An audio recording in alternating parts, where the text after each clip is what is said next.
జై శ్రీరామ్ శ్రీమాత్రే నమ శ్రీ గురుభ్యో నమ 2026 సంవత్సరం జూలై 27వ తేదీ నుంచి 2026 సంవత్సరం డిసెంబర్ 11వ తేదీ వరకు గోచారంలో కర్మకారకుడైన శనైశ్వరుడు వక్రగతిలో ఉన్నాడు. వక్రగతిలో ఆయన సంచారం ఉంటుంది. ప్రస్తుతం శనైశ్వరుడు మీనరాశిలో సంచారం సాగుతుంది. మీనరాశిలో ఆయన సంచారం ఉంది. వక్రగతిలోకి వెళ్తూ ఉన్నాడు. ఆ పీరియడ్ ఏంటి? మనకి జూలై ఎండింగ్ నుంచి డిసెంబర్ ఫస్ట్ 10 డేస్ వరకు ఉంటుంది. ఆ తర్వాత మళ్ళీ నార్మల్ గా ఆయన సవ్యగతిలోకి వస్తారు. శనీశ్వరుడు వక్రగతిలోకి వెళ్ళడము ఒక స్పెషల్ ఇంపార్టెంట్ థింగ్. అన్ని గ్రహాలు వక్రగతిలోకి వెళ్తాయి, కానీ శనీశ్వరుడు ఇప్పుడు మేజర్ ట్రాన్సిటింగ్ ప్లానెట్స్ ఉంటాయి. గురు భగవానుడు వక్రగతిలోకి వెళ్ళిన, అతిచారంలోకి వచ్చిన, శనీశ్వరుడు వక్రగతిలోకి వెళ్ళిన, అలాగే రాహుకేతువులు ఎప్పుడు కూడా వక్రగతిలోనే ఉంటారు. వాళ్ళకి డైరెక్ట్ ఉండదు. ఎప్పుడు వాళ్ళు వక్రగతిలోనే వాళ్ళ సంచారం ఉంటుంది. సో గురు శనులు ఇద్దరిది కూడా వక్రగతి ఒక స్పెషల్ ఇంపాక్ట్ సూచిస్తుంది. ఏంటంటే ఇప్పుడు అంటారు కదా, కొన్ని తారుమారు అవుతూ ఉంటాయి.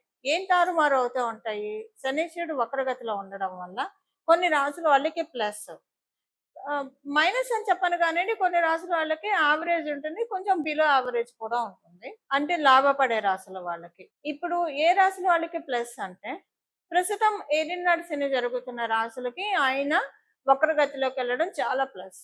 అష్టమ శని జరుగుతున్న వాళ్ళకి ఇది ప్లస్. అర్ధాష్టమ శని జరుగుతూ ఉన్న వాళ్ళకి ఇది ప్లస్. అలాగే కంటక శని ఎవరికైతే ఉందో వాళ్ళకి ప్లస్. దీంతో పాటు మీ జన్మ జాతకంలో శనేశ్వరుడు వక్రగతిలో ఉంటే, అంటే మీరు పుట్టినప్పుడు మీ జన్మ జాతకం, మీ జన్మ కుండలి తీసినప్పుడు, అప్పుడు శనేశ్వరుడు ఏ స్థానంలో అన్నా ఉండనియండి, ఆయన కనుక వక్రగతిలో ఉంటే కనుక, శనేశ్వరుడు వక్రగతిలో ఉంటే కనుక, అప్పుడు కూడా మీకు ఆయన ఎప్పుడెప్పుడు వక్రగతిలోకి వస్తాడో అప్పుడప్పుడు మంచి రిజల్ట్స్ మీరు చూస్తారు. సందేహం లేదు అందులో. ఇప్పుడు ఏలినాడు శని జరుగుతున్న రాశులు ఎవరు? కుంభరాశి వాళ్ళకి ఏలినాడు శని జరుగుతూ ఉంది. అలాగే మీనరాశి వాళ్ళకి ఏలినాడు శని జరుగుతుంది. మేషరాశి వాళ్ళకి ఏలినాడు శని జరుగుతూ ఉంది. సో మీకు ప్లస్ ఇప్పుడు ఈ వక్రగతిలోకి వెళ్ళడం మీ 3 రాశుల వాళ్ళకి ప్లస్. అర్ధాష్టమ శని ఏ రాశి వాళ్ళకి జరుగుతుంది? ధనుసు రాశి వాళ్ళకి అర్ధాష్టమ శని జరుగుతుంది. వాళ్ళకి ఇది ప్లస్. అలాగే ఎవరికి జరుగుతుంది అష్టమ శని అంటే? సింహరాశి వాళ్ళకి జరుగుతుంది. వాళ్ళకి ఇది ప్లస్ ఇప్పుడు వక్రగతిలోకి వెళ్ళడము. కంటక శని ఎవరికి జరుగుతుంది? మిథున రాశి. వీళ్ళకి ఇప్పుడు ప్లస్. అంటే ఇప్పుడు నేను చెప్పిన ఈ రాశుల వాళ్ళకి కావచ్చు, లగ్నం వాళ్ళకి కావచ్చు. కుంభరాశి వాళ్ళు కుంభ లగ్నం వాళ్ళు, మీన రాశి వాళ్ళు మీన లగ్నం వాళ్ళకి, మేషరాశి వాళ్ళకి మేష లగ్నం వాళ్ళకి, ధనుసు రాశి వాళ్ళకి ధనుసు లగ్నం వాళ్ళకి, మిథున రాశి వాళ్ళకి మిథున లగ్నం వాళ్ళకి, సింహ రాశి వాళ్ళకి సింహ లగ్నం వాళ్ళకి, అందరికీ కూడా మంచి ఫలితాలను చూస్తారు. ఇప్పుడు ఎవరికి కొంచెము అంటే బిలో యావరేజ్ ఉంటుంది ఓవరాల్ గా మనం చూస్తే, బిలో యావరేజ్ గా ఉండేది తులారాశి వాళ్ళకి, అలాగే వృషభ రాశి వాళ్ళకి, మకర రాశి వాళ్ళకి. తులారాశి వాళ్ళకి షష్ఠ స్థానంలో ఉన్నారు. So bad impact, negative impact ఉండకపోయినా కొంచెం పాజిటివ్ ఇంపాక్ట్స్ తగ్గుతాయి, అందుకని బిలో యావరేజ్. మకర రాశి వాళ్ళకి. తులారాశి వాళ్ళకి మీకు షష్ఠ స్థానంలో ఎప్పుడైనా శనీశ్వరుడు తృతీయ స్థానం, షష్ఠ స్థానం, లాభస్థానంలో బాగా యోగ ఫలితాన్ని ఇస్తాడు. మీకు షష్ఠ స్థానం, తులారాశి వాళ్ళకి షష్ఠ స్థానం అవ్వడం వల్ల ఇది కొంచెం ఇప్పటిదాకా శనీశ్వరుడు మంచి ఫలితాన్ని ఇచ్చినా ఇప్పుడు ఆయన మంచి ఫలితాన్ని ఇవ్వలేకపోతాడు, కొంత తగ్గుతుంది ఇంపాక్ట్. మకర రాశి వాళ్ళకి మీకు తృతీయ స్థానంలో ఆయన సంచారం జరుగుతుంది. సో అది మంచిదే యాక్చువల్గా అయితే. కాకపోతే ఇప్పుడు దాని ఫలితాన్ని తగ్గిస్తాడు. అంటే ఏ విషయంలో తగ్గిస్తాడు? ఏదన్నా విషయంలో కొంచెము ఇబ్బంది పెడుతున్నాడా, మొట్టికాయలు వేస్తున్నాడా, ఇవి కూడా మనం చూడాలి. వృషభ రాశి వాళ్ళకి లాభస్థానంలో ఉన్నాడు. అసలు వృషభ రాశి వాళ్ళకి ఆయన పరిపూర్తిగా రాజయోగాన్ని ఇస్తాడు. ఇప్పుడు ఆయన వక్రగతిలోకి వెళ్ళడం ఏమి చేయలేని స్థితిలో ఉంటాడు.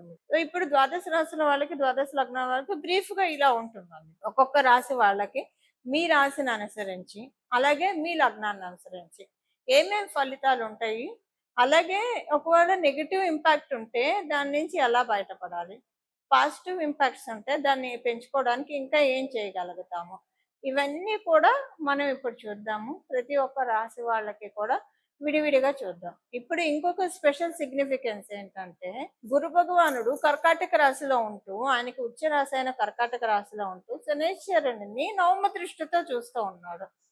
శనేశ్వరుడిని ఆ నవమ దృష్టితో, మీనరాశిలో కదా ఆయన ఉన్నది, నవమ దృష్టితో చూస్తూ ఉన్నాడు. నవమ రాశి అవడం వల్ల ఆయనకి ప్రత్యేక దృష్టిలు ఉంటాయి కూడా కాబట్టి, నవమ దృష్టితో శనేశ్వరుని చూడడము ఆయన ఉన్నది మీనరాశి. మీనరాశికి అధిపతి కూడా గురు భగవానుడే.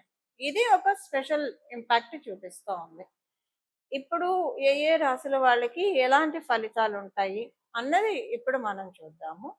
అయితే ఇందులో ఏవైనా పాయింట్స్ నేను చెప్తూ ఉంటాను. 1, 2 పాయింట్స్ ఆల్రెడీ మీకు ఈ 2 ఇయర్స్‌లో జరిగినవి కూడా ఉండొచ్చు. ఇన్ కేస్ బ్యాడ్ నా ఉద్దేశం. ఒకవేళ బ్యాడ్ పాయింట్స్ ఏదైనా రాశి వాళ్ళకుంటే అది ఆల్రెడీ 2 ఇయర్స్‌లో జరిగితే ఇంక ఇప్పుడు జరగదు. అదొకటి మీరు ముందే నోట్ చేసి పెట్టుకోండి. ఇప్పుడు ప్రతి ఒక్క రాశి వాళ్ళకి ఏ ఏ ఫలితాలు ఉంటాయో మనం చూద్దాం. మళ్ళీ అదే గుడ్ అయితే మళ్ళీ జరుగుతుంది. ఇప్పుడు నేను చెప్పాను కదా! బ్యాడ్ అయితే ఆల్రెడీ 2 ఇయర్స్‌లో జరిగి ఉంటే ఇంకా జరగదు. మళ్ళీ రిపీట్ అవ్వదు. ఒకవేళ గుడ్ అనుకోండి జరిగినా మళ్ళీ జరుగుతుంది. అది ఇక్కడ ఇంపాక్ట్. వక్రగతి యొక్క ఫలితమే అది. ఇప్పుడు ప్రతి ఒక్క రాశి వాళ్ళకి ఎలా ఉంటుందో విడివిడిగా మనం చూద్దాం. వృశ్చిక రాశి, వృశ్చిక లగ్నంలో పుట్టిన వాళ్ళ యొక్క ఫలితాలు. వృశ్చిక రాశిలో పుట్టిన వాళ్ళకి శనీశ్వరుడు పంచమ స్థానంలో ఉన్నాడు, వక్రగతిలోకి వెళ్తున్నాడు. సో ఇది మీకు పూర్తిగా అనుకూలమైన ఫలితాలను అయితే ఇవ్వదు. ఇప్పుడున్న ఈ ట్రాన్సిట్ కొంచెం కేర్ఫుల్ గా ఉండాలి. మీరు ఏ ఏ విషయాల్లో కేర్ఫుల్ గా ఉండాలి అంటే ఒక 4 నెలలు అనుకోండి టోటల్ గా, జూలై నుంచి డిసెంబర్ వరకు కదా. సో ఈ 4 నెలలు కూడా కొంత అంటే కొన్నిసార్లు లైఫ్ లో ఈ పీరియడ్ వరకు నాది కాదు అని అనుకుంటే బెస్ట్. కొంచెం దేన్నైనా ఒక పాజిటివ్ యాటిట్యూడ్తో చూడండి. మీరు ఏదన్నా ఒక ఎఫర్ట్ పెట్టారు, దానికి రిజల్ట్స్ రాలేదు, so next time better luck అని మీకు మీరే చెప్పుకోండి. ఎందుకంటే ప్రస్తుతం రాకపోవడం మంచిది కాబట్టి ఆయన ఇవ్వడు, అంతే. సెకండ్ థింగ్ ఏంటంటే కొంత మీ మీద రూమర్స్, అలిగేషన్స్ స్ప్రెడ్ అవుతాయి, అవేమీ పట్టించుకోకండి. కొంచెం బాధ అనిపిస్తుంది మీకు, వాటిని హ్యాండిల్ చేయడం కూడా కష్టం అనిపిస్తుంది, కానీ పట్టించుకోకండి. ఇది టెంపరీ పీరియడ్ ఆఫ్ టైం. తర్వాత మళ్ళీ మీ మీద వచ్చిన రూమర్స్, అలిగేషన్స్ అన్నీ కూడా రాంగ్ అని ప్రూవ్ అవుతాయి. మంచి రోజు మళ్ళీ ఉంటుంది. సో ఈ విషయంలో మీరు కొంచెం పట్టించుకోకండి. ఎందుకంటే తర్వాత శనీశ్వరుడు మేషరాశిలోకి వెళ్ళినప్పుడు మీకు అనేక మంచి విషయాలు మీరు చూస్తారు, చాలా మంచి విషయాలు చూస్తారు.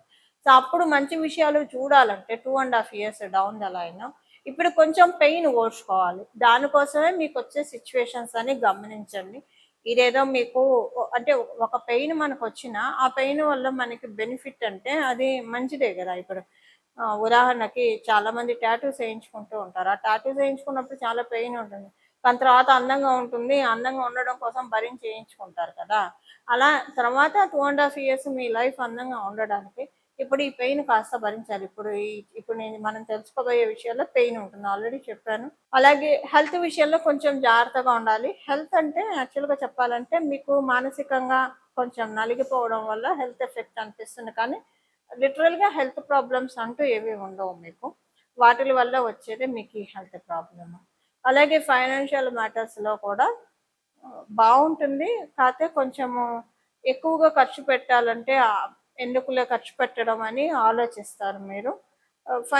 మీరు బిజినెస్ చేస్తూ ఉంటే ఫైనాన్సెస్ విషయంలో కొంచెం జాగ్రత్తగా ఉండండి. ఎక్కువ ఖర్చు అయిపోయే అవకాశం ఉంది. మీరు ఉద్యోగస్తులైనా కూడా డబ్బు ఖర్చు అధికంగా ఉంటుంది, అది మీకు నచ్చదు, ఇష్టం లేకపోయినా మీరు చేయాల్సి వస్తారు. ఇలాంటి సిచ్యువేషన్ ఒకటి క్రియేట్ చేస్తారు. బట్ ఆల్ ఫర్ గుడ్ అనే తెలుసుకోవాలి ఇక్కడ. అలాగే మీకు కుటుంబంలో కొంచెం మీ కుటుంబంలో వాళ్ళతోటి, మీకు మీ బంధువర్గం వాళ్ళతోటి మాట పట్టింపులు, భేదాభిప్రాయాలు ఇలాంటివి కూడా కాస్త వస్తాయి.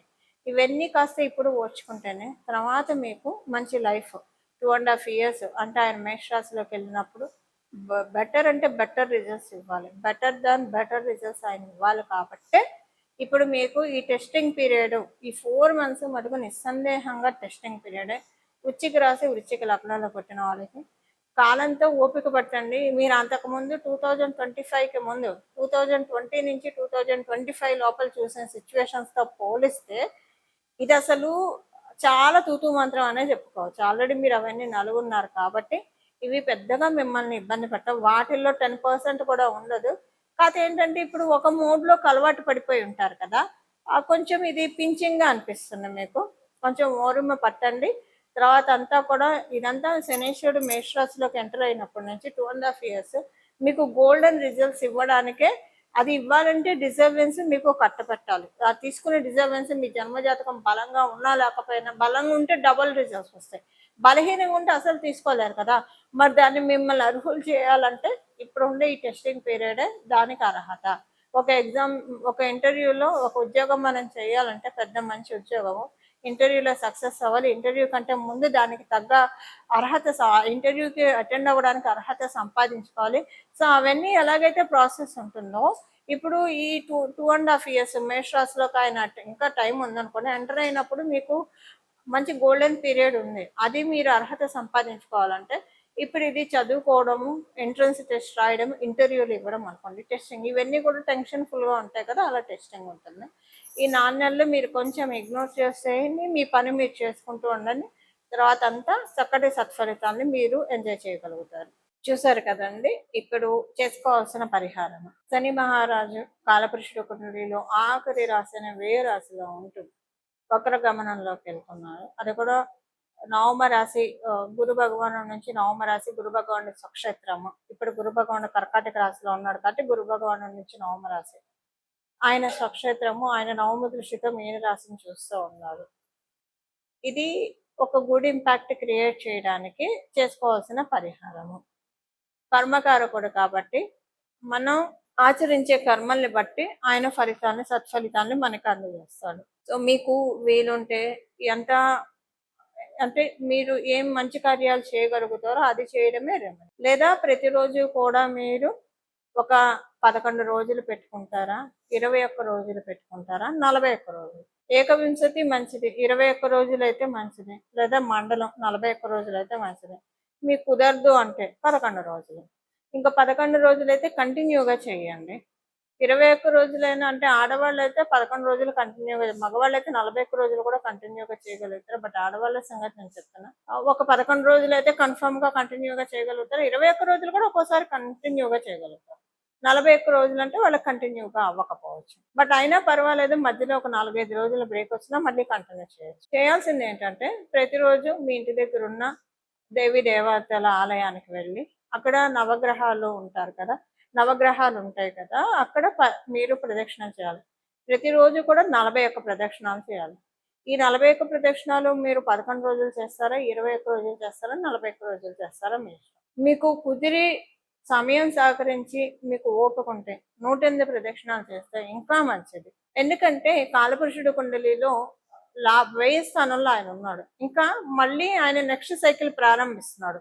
మేషరాశి నుంచి ఇంకొక సైకిల్ ప్రారంభం అవుతుంది. మేషరాశిలోకి ఆయన వెళ్ళినప్పుడు అది ఇంకొక డిఫరెంట్ సైకిల్. అంటే కాలపురుషుడు కుండలిలో మీనరాశిలో ఒక సైకిల్ ఎండ్ అయిపోతుంది, కొత్త సైకిల్ శనేశ్వరుడికి స్టార్ట్ అవుతుంది మేషరాశి నుంచి. సో మేషరాశి నుంచి మళ్ళీ మీనరాశిలో కంటే మళ్ళీ రావడానికి 30 సంవత్సరాలు ఉంటుంది. ఈ 30 సంవత్సరాల్లో మనకి ఇబ్బంది లేకుండా బాగా ఉండడానికి this is the right time.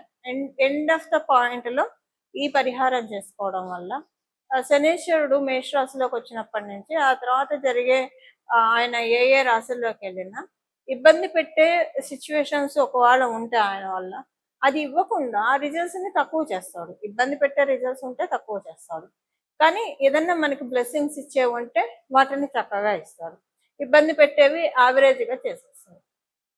అలా చేయడానికి ఇప్పుడు మనకి ఇది అత్యద్భుతమైన సమయం. దానికి కారణం ఏంటి, 30 సంవత్సరాల వరకు ఎందుకు సెక్యూర్ అని చెప్తున్నా, ఇప్పుడు గురుబలం కూడా ఉంది. గోచారంలో మనందరికీ ఇప్పుడు గురుబలం ఉంది. కర్కాటక రాశిలో ఆయన ఉండడం వల్ల, ఉచ్చ రాశిలో ఉండడం వల్ల, అది కూడా ఆయన మీనరాశిని దృష్టి పెట్టాడు కాబట్టి నవమ దృష్టితోటి ఒక 30 ఏళ్ళు స్ట్రాంగ్ అండ్ సెక్యూర్ చేసుకోవడానికి సింపుల్ రెమెడీ.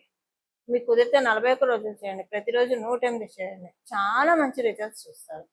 21 రోజులు చేయండి, 108 చేయండి, లేదా 11 రోజులు చేయండి, ప్రతిరోజు 108 చేయండి, లేదా 41 ప్రదక్షిణాలు చేయండి. మీరు ఎంత ఎక్కువ ప్రదక్షిణాలు చేస్తే అంత మంచి ఫలితాన్ని మీరు తీసుకోగలుగుతారు. మీకు ఆరోగ్యం సహకరించట్లేదు, 3 ప్రదక్షిణాలు అయినా చేయొచ్చు.